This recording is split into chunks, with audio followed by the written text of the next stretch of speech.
Friends, welcome back to my channel. So ಎಲ್ಲರೂ ಹೇಗಿದ್ದೀರಾ? ನಾನು ಕೂಡ ಚೆನ್ನಾಗಿದ್ದೀನಿ. ನೀವೆಲ್ಲರೂ ಚೆನ್ನಾಗಿದ್ದೀರಾ ಅಂತ ಭಾವಿಸ್ತಾ ಇವತ್ತಿನ ವೀಡಿಯೋ ಸ್ಟಾರ್ಟ್ ಮಾಡ್ತಾ ಇದ್ದೀನಿ. ಏನಪ್ಪ ಇಷ್ಟು ದಿನ ಬರೀ ಮಾವಿನಕಾಯಿ ತೊಗೊಂಡು ಬರ್ತಾಯಿದ್ರಿ, ಇವಾಗ ಹಲಸಿನಕಾಯಿ ಕೂಡ ಬಿಡಲಿಲ್ವಾ ಅನ್ಕೋಬೇಡಿ. ಸೊ ಹಲಸಿನಕಾಯಿ ಸೀಸನ್ ಕೂಡ ಬಂದಿದೆಯಲ್ವಾ, ಸೊ ಅದರಲ್ಲಿ ಕೂಡ ಕೆಲವೊಂದು ರೆಸಿಪಿಗಳನ್ನ ಮಾಡ್ಕೊಳ್ಳೋಣ. ಸೊ ಹಲಸಿನಕಾಯಲ್ಲಿ ಇರೋ ಕಡುಬು ಅನ್ಕೋಬೋದು, ಇಲ್ಲ ಸ್ವೀಟು, ತೆಲುಗು ಅವರೆಲ್ಲ ಕುಡಾಲು ಅಂತ ಹೇಳ್ತಾರೆ. ಒಂದು ಡಿಫ್ರೆಂಟ್ ಸ್ಟೈಲಲ್ಲಿ ಕಡುಬು ಮಾಡೋಣ. ತುಂಬ ಚೆನ್ನಾಗಿರುತ್ತೆ, ತುಂಬ ಟೇಸ್ಟಿಯಾಗಿರುತ್ತೆ. ಸೀಸನಲ್ಲಿ ಈ ಥರ ಎಲ್ಲ ಏನೇನು ರೆಸಿಪಿ ಸಿಗುತ್ತೋ ಅದನ್ನೆಲ್ಲ ಮಾಡ್ಕೊಳ್ತಾ ಹೋಗೋಣ, ಆವಾಗ ಒಂದು ಚೆನ್ನಾಗಿರುತ್ತೆ. ಹಾಗೆ ನಾವು ಡಿಫ್ರೆಂಟ್ ಟೇಸ್ಟ್ ಮಾಡಿದಾಗೂ ಆಗುತ್ತೆ. ಸೊ ಮಾಡೋದು ಹೇಗೆ ಅಂತ ಬನ್ನಿ ನೋಡೋಣ. ಹಾಗೆ ನನ್ನ ಚಾನಲ್ನ ಮೊದಲನೇ ಸರಿ ನೋಡ್ತಾ ಇದ್ದರೆ ಪ್ಲೀಸ್ ಸಬ್ಸ್ಕ್ರೈಬ್ ಮಾಡ್ಕೊಳ್ಳಿ. ಹಾಗೆ ಒಂದು ಲೈಕ್ ಮಾಡಿ, ಶೇರ್ ಮಾಡಿ, ಕಮೆಂಟ್ ಮಾಡಿ. ಬನ್ನಿ ನೋಡೋಣ. ಈಗ ಕಟ್ ಮಾಡ್ಕೊಂಡಿದ್ದೀನೆಲ್ಲ ತೆಕ್ಕೊಂಬಿಡೋಣ. ನೋಡಿ, ಎಲ್ಲ ನಾನು ಈ ರೀತಿ ಬಿಡಿಸ್ಕೊಂಡು ಇಟ್ಕೊಂಡಿದ್ದೀನಿ. ಇದನ್ನು ನಾವು ಈಗ ಎಷ್ಟು ಬೇಕೋ ಅಷ್ಟು ಸೇರಿಸ್ಕೊಳ್ಳೋಣ. ನನಗೆ ಇಷ್ಟೂ ಬೇಕಾಗುತ್ತೆ. ಸೊ ಅಷ್ಟು ಹಣ್ಣಲ್ಲಿ ನನಗೆ ಇಷ್ಟು ಸಿಕ್ಕಿದೆ. ಸೊ ಹಾಗೆ ನೋಡಿ, ಅದ್ರ ಶೀಡ್ಸ್ ಕೂಡ ವೇಸ್ಟ್ ಮಾಡ್ಕೋಬೇಡಿ. ಅದನ್ನು ಸಾಂಬಾರು ಮಾಡ್ಬೋದು, ಸ್ನ್ಯಾಕ್ಸ್ ರೆಸಿಪಿಗಳು ಮಾಡ್ಬೋದು, ಇದರಲ್ಲಿ ಒಳ್ಳೊಳ್ಳೆ ಅಡುಗೆಗಳನ್ನು ಮಾಡ್ಬೋದು. ಅದು ಒಂದಿನ ತೋರಿಸ್ತೀನಿ. ಸೊ ಇದನ್ನು ಎತ್ತಿಟ್ಕೊಳ್ಳೋಣ. ಹಾಗೆ ಇದನ್ನು ಪೀಸಾಗಿ ಮಾಡ್ಕೊಳ್ಳೋಣ. ಈಗ ನಾವು ಇದನ್ನು ನೋಡಿ, ಈ ರೀತಿ ಇದನ್ನು ಬಿಡಿಸ್ಕೊಂಡ್ಬಿಟ್ಟು ಇದನ್ನ ಶೀಡ್ಸ್ ತೆಕ್ಕೊಂಡು ಇಟ್ಕೊಂಡ್ಬಿಟ್ಟು ನಾವೀಗ ಚಿಕ್ಕದಾಗಿ ಕಟ್ ಮಾಡ್ಕೋಬೇಕು. ನೋಡಿ, ಈ ಥರ ನೈಸಾಗಿ ಕಟ್ ಮಾಡ್ಕೊಳ್ಳೋಣ.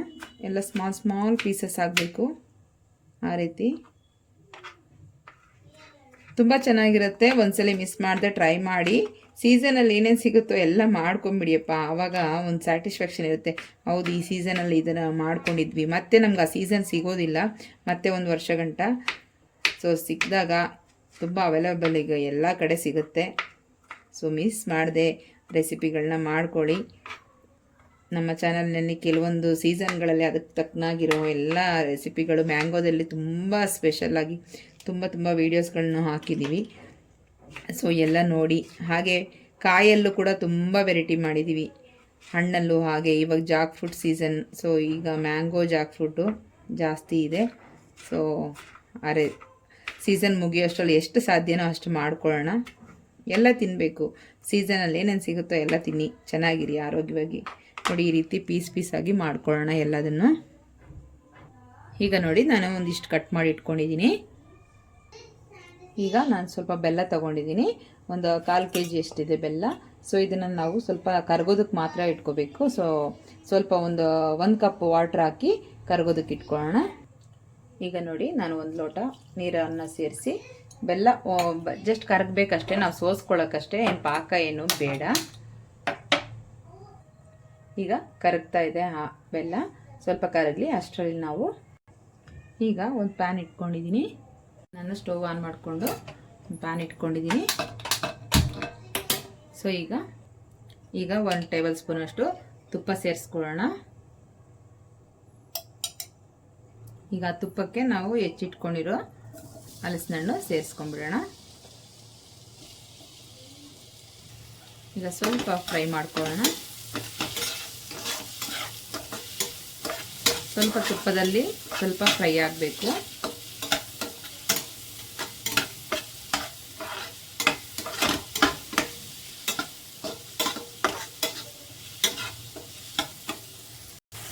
ಈಗ ನೋಡಿ, ಸ್ವಲ್ಪ ನಮಗೆ ಕಲರ್ ಕೂಡ ಚೇಂಜ್ ಆಗಿದೆ ಚೆನ್ನಾಗಿ, ಸ್ವಲ್ಪ ಹಸಿ ವಾಸನೆ ಎಲ್ಲ ಹೋಗಿದೆ. ಸೊ ಈ ಟೈಮಲ್ಲಿ ನಾವು ಇದಕ್ಕೆ ತೆಂಗಿನಕಾಯಿ ತುರಿ ಸೇರಿಸ್ಕೊಳ್ಳೋಣ. ನಾನಿಲ್ಲಿ ಒಂದು 2 ಹಿಡಿಯಷ್ಟು, ಒಂದು ಅರ್ಧ ಹೋಳು ತೆಂಗಿನಕಾಯಿನ ಸೇರಿಸ್ಕೊಂಡಿದ್ದೀನಿ. ಚೆನ್ನಾಗಿ ಮಿಕ್ಸ್ ಮಾಡ್ಕೊಳ್ಳಿ. ಈಗ ನಾವು ಬೆಲ್ಲನ ಅದಕ್ಕೆ ಸೋಸ್ಕೊಳ್ಳೋಣ. ಫುಲ್ ಎಲ್ಲ ಸೋಸ್ಕೋಬೇಡಿ, ಅರ್ಧ ಮಾತ್ರ ಸೋಸ್ಕೋಬೇಕು. ಇನ್ನೊಂದು ಸ್ವಲ್ಪ ಹಾಗೆ ಇಟ್ಕೊಳ್ಳಿ, ಬೇಕಾಗುತ್ತೆ.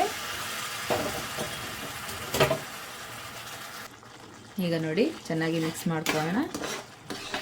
ಇದು ಚೆನ್ನಾಗಿ ಕುದಿಬೇಕು. ಇದು ಸ್ವಲ್ಪ ಗಟ್ಟಿ ಆಗಬೇಕು, ಅಲ್ಲಿವರೆಗೂ ಚೆನ್ನಾಗಿ ಫ್ರೈ ಮಾಡ್ಕೊಳ್ಳೋಣ. ಹೀಗೇನೆ ಕುದಿಸ್ಕೋಬೇಕು. ಅಷ್ಟರಲ್ಲಿ ನಾವು ಇದನ್ನು ಮಿಕ್ಸಿ ಮಾಡ್ಕೋಬೇಕು. ಒಂದು ಅರ್ಧ ಹಣ್ಣು ಈ ರೀತಿ ತೆಕ್ಕೊಂಡು ಪೀಸಸ್ಸಾಗಿ ಮಾಡ್ಕೊಂಡು ದೊಡ್ಡದಾಗೆ. ಸೊ ಇದನ್ನು ಮಿಕ್ಸಿ ಮಾಡ್ಕೊಂಡು ಬರೋಣ. ಹಾಗೆ ಇದಕ್ಕೆ ನಾವು ಸ್ವಲ್ಪ ಏಲಕ್ಕಿ ಪೌಡ್ರನ್ನ ಸೇರಿಸ್ಕೊಳ್ಳೋಣ. ನೀವು ಏಲಕ್ಕಿ ಪೌಡರ್ ಹಾಗೆ ಇದ್ದರೆ ಹಾಗೆ ಸೇರಿಸ್ಕೊಳ್ಳಿ. ನಾನಿಲ್ಲಿ ಏಲಕ್ಕಿ ಪೌಡ್ರನ್ನ ನಾನು ಶುಗರಲ್ಲಿ ಮಿಕ್ಸ್ ಮಾಡಿ ಇಟ್ಕೊಂಡಿದ್ದೀನಿ. ಸೊ ಇದನ್ನು 1 ಟೇಬಲ್ ಸ್ಪೂನಷ್ಟು ಸೇರಿಸ್ತಾ ಇದ್ದೀನಿ. ಆಮೇಲೆ ಪವರ್ ಕಟ್ ಆಗಿದೆ, ಆದರೂ ಬೆಳಕು ಕಾಣಿಸ್ತಾ ಇದೆ ಅಲ್ವಾ. ಓಕೆ, ಚೆನ್ನಾಗಿ ಮಿಕ್ಸ್ ಮಾಡೋಣ. ನೋಡಿ ಗಟ್ಟಿ ಆಗ್ತಾ ಇದೆ ಆಲ್ರೆಡಿ, ಇನ್ನೊಂದು ಸ್ವಲ್ಪ ಗಟ್ಟಿ ಆಗಬೇಕು. ತುಂಬ ಚೆನ್ನಾಗಿರುತ್ತೆ, ತುಂಬ ಟೇಸ್ಟಿಯಾಗಿರುತ್ತೆ. ಡಿಫ್ರೆಂಟಾಗಿ ಈ ರೀತಿ ಮಾಡ್ಕೊಳ್ಳಿ. ನೋಡಿ ಇದಾಗಿದೆ. ಇವಾಗ ನೋಡಿ ನಮಗೆ ಎಷ್ಟು ಗಟ್ಟಿಯಾಗಿದೆ. ಈ ರೀತಿ ಆದಾಗ ಸ್ಟವ್ನ ಆಫ್ ಮಾಡ್ಕೊಳ್ಳೋಣ. ಇದು ಸ್ವಲ್ಪ ತಣ್ಣಗಾಗಲಿ. ಈಗ ಒಂದು ಬೌಲಲ್ಲಿ ನಾನು 1 ಕಪ್ಪಷ್ಟು, ಇದರಲ್ಲಿ 1 ಕಪ್ಪಷ್ಟು ಹಿಟ್ಟು ಹಾಕ್ಕೊಂಡಿದ್ದೀನಿ, ಅಕ್ಕಿ ಹಿಟ್ಟು. ಸೊ ಇದಕ್ಕೆ ನಾವು ರುಬ್ಕೊಂಡಿರೋ ಅಂಥ ಹಲಸಿನ ಹಣ್ಣು ಸೇರಿಸ್ಕೊಳ್ಳೋಣ ಈ ರೀತಿ.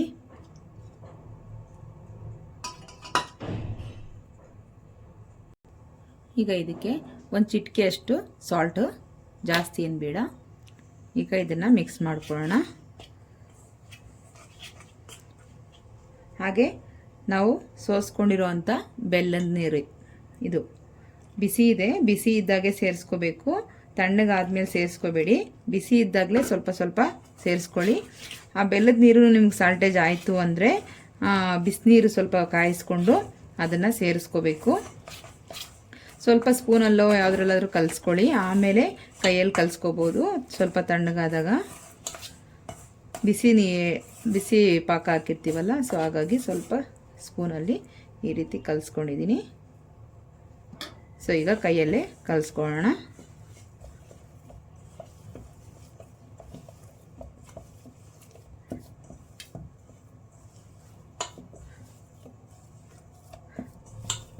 ಇಷ್ಟಾದರೆ ಸಾಕು. ಇನ್ನೂ ಸ್ವಲ್ಪ ಪಾಕ ಮಿಕ್ಕಿದೆ, ಪರವಾಗಿಲ್ಲ. ನಮಗೆ ಎಷ್ಟು ಬೇಕೋ ಅಷ್ಟೇ ಸಾಕಾಗುತ್ತೆ. ನೋಡಿ ಈ ಥರ ಇರಬೇಕು, ಇಷ್ಟು ಅದಕ್ಕಿರಬೇಕು. ಈಗ ಇದು ಸೈಡಿಗೆ ಇಟ್ಕೊಳ್ಳೋಣ. ಈಗ ನಾನು ನೋಡಿ ಇದರಲ್ಲಿ ನೋಡಿ ಹಲಸಿನ ಎಲೆ, ಇದೆಲ್ಲ ಕಡೆ ಸಿಗುತ್ತೆ. ವಿಲೇಜ್ ಸೈಡಲ್ಲಾದರೆ ಜಾಸ್ತಿ ಸಿಗುತ್ತೆ, ಸಿಟಿಯಲ್ಲಿ ಸ್ವಲ್ಪ ಕಮ್ಮಿ. ಎಲ್ಲಿ ಮರ ಇರುತ್ತೋ ಅಲ್ಲಿ ಮಾತ್ರ ಸಿಗುತ್ತೆ. ಸೊ ನಾವಿರೋ ಹತ್ರ ಅಂತೂ ಇರಲಿಲ್ಲ.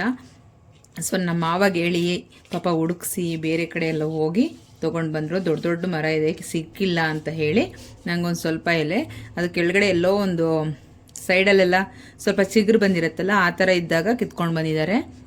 ಸೊ ಹುಡುಕ್ಬಿಟ್ಟು ಇದಿಷ್ಟು ತೊಗೊಂಡು ಬಂದಿದ್ದಾರೆ. ಸೊ ಇವಾಗ ಇದರಲ್ಲಿ ಎಷ್ಟಾಗುತ್ತೋ ಅಷ್ಟೇ ಮಾಡ್ಕೊಳ್ಳೋಣ, ಏನು ಮಾಡೋಕ್ಕಾಗಲ್ವಲ್ಲ. ನೋಡಿ ಈ ರೀತಿ ಮಾಡ್ಕೋಬೇಕು. ಈ ರೀತಿ ಫೋಲ್ಡ್ ಮಾಡಿ ಈ ರೀತಿ ಮಾಡ್ಕೋಬೇಕು. ನಮ್ಮ ಹತ್ರ ಈ ರೀತಿ ಸ್ಟಿಕ್ಸ್ ಇರುತ್ತಲ್ಲ, ಸೊ ಈ ಥರ ಸ್ಟಿಕ್ಸ್ ಇದ್ದರೆ ಇದು ಓಕೆ. ಇಲ್ಲ ಅಂದರೆ ನೀವು ಕಡ್ಡಿ ಪರ್ಕೆ ಥರದ್ದು ಕಡ್ಡಿ ಇರುತ್ತಲ್ವಾ, ಸೊ ಅದರಲ್ಲಾದರೂ ನೀವು ಯೂಸ್ ಮಾಡ್ಕೋಬೋದು. ನಾನು ಇದರಲ್ಲಿ 2 ಪೀಸಸ್ ಆಗಿ ಮಾಡಿಕೊಂಡು ಈ ರೀತಿ ಸ್ಟಿಕ್ ಮಾಡ್ತಾಯಿದ್ದೀನಿ. ನೋಡಿ ಈ ರೀತಿ ಸ್ಟಿಕ್ ಮಾಡ್ಕೋಬೇಕು. ಸೊ ಇನ್ನೊಂದು ತೋರಿಸ್ತೀನಿ. ಹಾಗೆ ಈ ರೀತಿ ಫೋಲ್ಡ್ ಮಾಡಿಕೊಂಡು ಈ ರೀತಿ ಸ್ಟಿಕ್ ಮಾಡ್ಕೊಳ್ಳೋಣ. ದೊಡ್ಡದಾಗೋಯ್ತು ಸ್ಟಿಕ್ಸ್, ಸ್ವಲ್ಪ ಚಿಕ್ಕ ಕಡ್ಡಿ ಇರಬೇಕು, ಚೆನ್ನಾಗಿರುತ್ತೆ. ನೋಡಿ ಈ ರೀತಿ ಸ್ಟಿಕ್ ಮಾಡ್ಕೊಂಡು ಇಟ್ಕೊಳ್ಳೋಣ. ಎಲ್ಲದನ್ನು ಈ ರೀತಿ ಮಾಡ್ಕೊಂಡಿದ್ದೀನಿ. ನಂಗೆ 7 ಎಲೆ ಸಿಕ್ಕಿದೆ ಅಷ್ಟೇ. ಸೊ ಇಷ್ಟು ಕೂಡ ಸಿಕ್ಕಿರಲಿಲ್ಲ. ನನಗೊಂದು ವಾರ ಆಯಿತು ಹಣ್ಣು ತೊಗೊಂಬಂದು, ಅದು ಒಂದು ಸರಿ ಎಲ್ಲ ಹಣ್ಣಾಗಿ ಎಲ್ಲ ಹಾಳಾಗಿ ಮತ್ತೆ ಬಿಸಾಕಿದ್ದು ಆಯಿತು. ಸೊ ಮತ್ತೆ ಹಣ್ಣು ತೊಗೊಂಡು ಬಂದು ಮತ್ತೆ ಮಾಡೋಕ್ಕೆ ಸ್ಟಾರ್ಟ್ ಮಾಡಿದ್ದಾಯಿತು. ಎಲೆ ಸಿಕ್ಕಿಲ್ಲ ಅನ್ನೋ ಕಾರಣಕ್ಕೆ ಮಾಡೇ ಇರಲಿಲ್ಲ. ಸೊ ಆದರೂ ಕೂಡ ಎಲೆಯಲ್ಲಿ ಮಾಡಿದ್ರೆ ಚೆನ್ನಾಗಿರುತ್ತೆ ಅಂತ. ಸೊ ಎಲೆ ಇಲ್ಲದೇ ಇದ್ದರೆ ಹೇಗೆ ಮಾಡೋದು ಅಂತಲೂ ತೋರಿಸ್ತೀನಿ ಹಾಗೆ. ಸೊ ಆದರೂ ಎಲೆಯಲ್ಲಿ ಮಾಡಿಕೊಂಡ್ರೆ ಒಂಥರ ಶೇಪು ಆ ಥರ ಒಂದು ಡಿಸೈನು ಚೆನ್ನಾಗಿ ಬರುತ್ತೆ ಅಂತ ಅನ್ನೋ ಕಾರಣಕ್ಕೆ. ಸೊ ನಮ್ಮ ಮಾವನಿಗೆ ಥ್ಯಾಂಕ್ಸ್ ಹೇಳಬೇಕು, ಪಾಪ ಕಷ್ಟಪಟ್ಟು ಇಷ್ಟೆಲೆ ಆದರೂ ತೊಗೊಂಡು ಬಂದು ಕೊಟ್ಟಿದ್ರು. ಸೊ ಇನ್ನೂ ಎಲೆ ಇದ್ದವು, ತುಂಬ ಚಿಕ್ಕ ಚಿಕ್ಕ ಎಲೆ ಇದ್ದವು, ಅದೆಲ್ಲ ಎಸ್ದುಬಿಟ್ಟೆ, ದೊಡ್ಡದು ಮಾತ್ರ ಇಟ್ಕೊಂಡಿದ್ದೆ. ಸೊ ಮಾಡೋದು ಹೇಗೆ ಅಂತ ನೋಡೋಣ. ನೋಡಿ ಇವಾಗ ಹಿಟ್ಟಿದೆಯಲ್ವ, ಈ ರೀತಿ ಎಲ್ಲ ಚೆನ್ನಾಗಿ ಕಲಿಸ್ಕೊಂಡಿರೋ ಹಿಟ್ಟಿದೆಯಲ್ಲ, ಸೊ ಇನ್ನೊಂದು ಸರಿ ಕಲಿಸ್ಕೊಳ್ಳಿ. ಮಿಕ್ಸ್ ಮಾಡಿಕೊಂಡು ಮತ್ತೆ ಇನ್ನೊಂದು ಸಲ ನಾವು ನೋಡಿ, ಬೇಕಂದರೆ ನೀವು ಸ್ವಲ್ಪ ಕೈಗೆ ತುಪ್ಪ, ಇಲ್ಲಾಂದರೆ ಸ್ವಲ್ಪ ತುಪ್ಪ ಅಥವಾ ಎಣ್ಣೆ ಸವರ್ಕೊಂಡ್ಬಿಟ್ಟು ಈ ರೀತಿ ತೆಕ್ಕೊಳ್ಳಿ. ಎಲೆ ಎಲ್ಲ ನೀಟಾಗಿ ತೊಳೆದ್ಬಿಟ್ಟು ತೆಕ್ಕೊಳ್ಳಿ, ಯಾಕೆಂದರೆ ಈ ಹುಳಗಳು ಗೂಡುಗಳ ಥರ ಕಟ್ಟಿರುತ್ತಲ್ವ ಅದಕ್ಕೆ. ಸೊ ನಾನೆಲ್ಲ ನೀಟಾಗಿ ತೊಳೆದು ತೊಗೊಂಡಿದ್ದೀನಿ. ಈ ರೀತಿ ಒಳಗಡೆ ಇಟ್ಬಿಟ್ಟು ನೀಟಾಗಿ ಫಿಲ್ ಮಾಡ್ಕೊಳ್ಳಿ ಸೈಡಲ್ಲೆಲ್ಲ.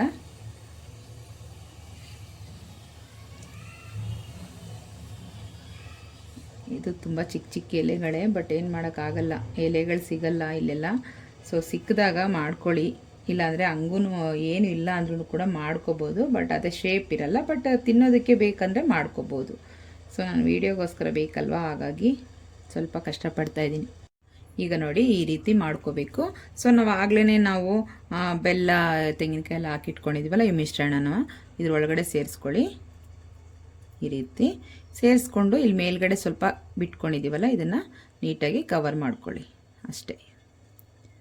ಈ ರೀತಿ ಕವರ್ ಮಾಡ್ಕೋಬೇಕು.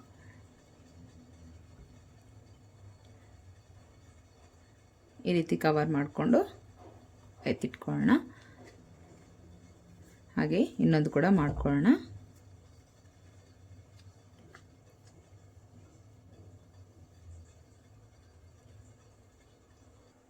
ನೋಡಿ ಅದು ಕೂಡ ಹೀಗೆ ಮಾಡಿಟ್ಕೊಂಡಿದ್ದೀನಿ. ಸೊ ಎಲ್ಲದನ್ನು ಹೀಗೆ ಮಾಡ್ಕೊಳ್ಳೋಣ. ಈಗ ನೋಡಿ ಇದೆಲ್ಲ ಮಾಡ್ಕೊಂಡಾಗಿದೆ. ಇವಾಗ ಎಲೆ ಇಲ್ದೇನೆ ಯಾವ ರೀತಿ ಮಾಡೋದು ಅಂತ ನೋಡೋಣ. ಹಾಗೆ ನೋಡಿ ಈ ರೀತಿ ಉಂಡೆ ತಗೊಳ್ಳಿ ನೀವು. ನೋಡಿ ಈ ರೀತಿ ಒಂದು ಉಂಡೆ ತೊಗೊಂಡ್ಬಿಟ್ಟು ಸ್ವಲ್ಪ ನಾವು ಈ ರೀತಿ ತಟ್ಕೊಳ್ಳಿ. ಸೊ ಅದೇ ಕೊಬ್ಬರಿನ ಮತ್ತೆ ನಾವು ಇದು ಇದೆಯಲ್ವ, ಸೊ ಹೀಗೆ ಇಟ್ಕೊಂಡು ನೀಟಾಗಿ ನಾವು ಒಬ್ಬಟ್ಟಿಗೆಲ್ಲ ಫೋಲ್ಡ್ ಮಾಡ್ತೀವಲ್ಲ, ಅದೇ ಆ ರೀತಿ ಸ್ವಲ್ಪ ಫೋಲ್ಡ್ ಮಾಡ್ಕೊಳ್ಳಿ. ಈ ರೀತಿ ಗ್ಯಾಪ್ ಇರಬಾರ್ದು, ಗ್ಯಾಪ್ ಇದ್ದರೆ ಅದು ಸರಿ ಹೋಗೋಲ್ಲ.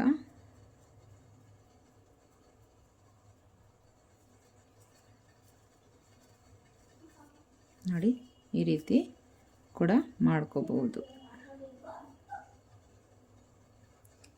ನೋಡಿದ್ರಲ್ಲ, ಈ ರೀತಿ ಮಾಡಿಟ್ಕೊಳ್ಳೋಣ. ಈಗ ನೋಡಿ ಎಲ್ಲ ರೆಡಿಯಾಗಿದೆ. ಈಗ ನಾವು ಇಲ್ಲಿ ಸ್ಟೀಮ್ ಮಾಡ್ಕೋಬೇಕು. ಸೊ ನಾನು ಒಂದು ಪಾತ್ರೆಯಲ್ಲಿ ನೀರಿಟ್ಬಿಟ್ಟು ಅದ್ರ ಮೇಲೆ ಈ ಥರ ಒಂದು ನಾವು ಸೊಪ್ಪೆಲ್ಲ ಸೋಸ್ತೀವಲ್ಲ ಅದನ್ನು ಇಟ್ಕೊಂಡಿದ್ದೀನಿ. ಸೊ ಈಗ ನಾವು ಇದ್ರ ಮೇಲೆ ಎಲ್ಲದನ್ನು ಇಟ್ಕೊಳ್ಳೋಣ. ಈ ರೀತಿ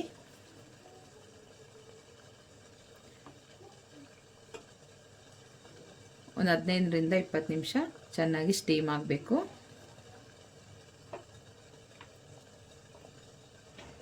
ಈ ರೀತಿ ಎಲ್ಲದನ್ನು ಇಟ್ಕೊಂಡ್ಬಿಡೋಣ. ಈಗ ನಾನು ಈ ರೀತಿ ಒಂದು ಕ್ಲೋಸ್ ಮಾಡಿದ್ದೀನಿ. ನೋಡಿ ಈ ರೀತಿ. ಈಗ ಒಂದು 15 ನಿಮಿಷ ಆದಮೇಲೆ ನೋಡೋಣ. ಈಗ ಆಗಿದೆ, ತೆಗೆದು ನೋಡೋಣ. ನೋಡಿ ಎಲ್ಲ ತಣ್ಣಗಾಗಿದೆ. ಈಗ ಪ್ಲೇಟ್ಗೆ ಎತ್ಕೊಳ್ಳೋಣ. ಈಗ ಒಂದೊಂದಾಗಿ ತೆಕ್ಕೊಳ್ಳೋಣ. ನೋಡಿ ಎಷ್ಟು ಚೆನ್ನಾಗಾಗಿದೆ ಅಂತ. ಒಬ್ಬೊಬ್ಬರು ಒಂದೊಂದು ರೀತಿ ಮಾಡ್ತಾರೆ, ಕೆಲವು ಜನ ಎಲ್ಲ. ಸೊ ಈ ರೀತಿ ಎಲ್ಲ ಮಾಡ್ಕೊಳ್ಳಿ ಮನೆಗಳಲ್ಲಿ, ತುಂಬ ಚೆನ್ನಾಗಾಗಿರುತ್ತೆ.